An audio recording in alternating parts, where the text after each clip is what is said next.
10 मुहर्रम कब्रों की खामोश अकीदत का दिन।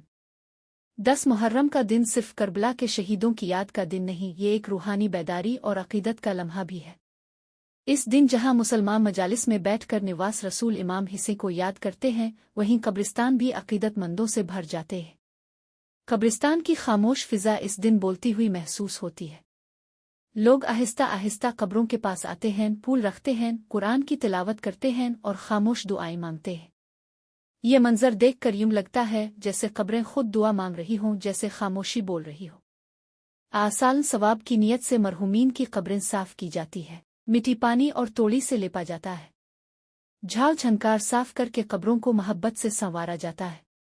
कब्रों के किनारे पौधे और दरख्त लगाए जाते हैं ताकि साया हो और सदका जारिया बने। कुछ लोग कब्रों पर पानी के बर्तन भी रखते हैं ताकि परिंदे पी सकें और उसका सवाब मरहूमीन को पहुंचे। हर फूल, हर कफ, तोयरे पानी, हर कलमा मोहब्बत की एक जिंदा अलामत होता है। ये सब काम नल से किए जाते हैं और इसीलिए इन्हें रूहानियत और बरकत होती है। कब्रिस्तान में मौजूद हर शख्स किसी न किसी याद के साथ आता है। किसी की माँ, किसी के वालिद, किसी की बेटी या भाई। उन कब्रों में सिर्फ मिट्टी नहीं बल्कि रिश्ते, जज्बात और यादें दफन होती है। ये दिन हमें याद दिलाता है कि जिंदगी फानी है मगर अमाल बाकी रहते हैं। जो कब्रों को संवारते हैं वो असल में अपने दिल को संवार रहे होते हैं। आसान सवाब का अमल हमें मुर्दा नहीं जिंदा बनाता है, अंदर से, रूह से। करबला के शहीद हमें सिखाते हैं कि सच, कुर्बानी और वफा की राह हमेशा जिंदा रहती है और कब्रों पर की जाने वाली दुआ हमें इस राह पर कायम रखती है। 10 मुहर्रम का दिन हमें इस रिश्ते की भी याद दिलाता है जो जिंदा और मुर्दा के दरमियान बाकी रहता है। कब्रिस्तान में फैला हुआ सुकूत, हरे पौधों की ताजगी और बहती हुई आंखें, ये सब गवाही देते हैं कि ईमान अब भी जिंदा है। हम अब भी भूले नहीं, हम अब भी दुआ करते हैं। कभी कोई कब्र फूलों से ढकी नजर आती है तो कभी कोई दुआ मांगता हुआ शख्स सजदे में झुका नजर आता है। ये सब मंजर देखकर दिल खुद ब खुद पिघलने लगता है।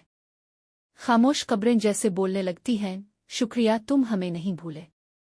इस दिन कब्रिस्तान सिर्फ मिट्टी का ढेर नहीं लगते बल्कि वो सबक बन जाते हैं। ये हमें जीना सिखाते हैं, याद रखना सिखाते हैं और अल्लाह से जाने का रास्ता दिखाते हैं। 10 मुहर्रम का दिन करबला की कुर्बानी के साथ साथ उन सब के लिए भी वक्फ है जिन्हें हमने इस दुनिया में छोड़ा मगर दिल से नहीं भुलाया। ये दिन न सिर्फ शहादत की याद है बल्कि आसान सवाब की बेहतरीन घड़ी भी है। कब्रिस्तान की वो खामोश फजाएं दिल के अंदर जाकर कुछ जगह देती है। शायद ज़मीर, शायद नक, शायद दुआ।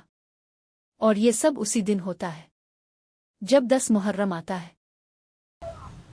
जैसे कि 9 और 10 मुहर्रम को हम अपने बड़े अजीज़ व कारिफ की कब्रों पर आते हैं, फूल, सफाई और बहुत से काम करने के लिए, जैसे कि दुआ होगी, कब्रों की सफाई करना, फूल करना, लेप करना,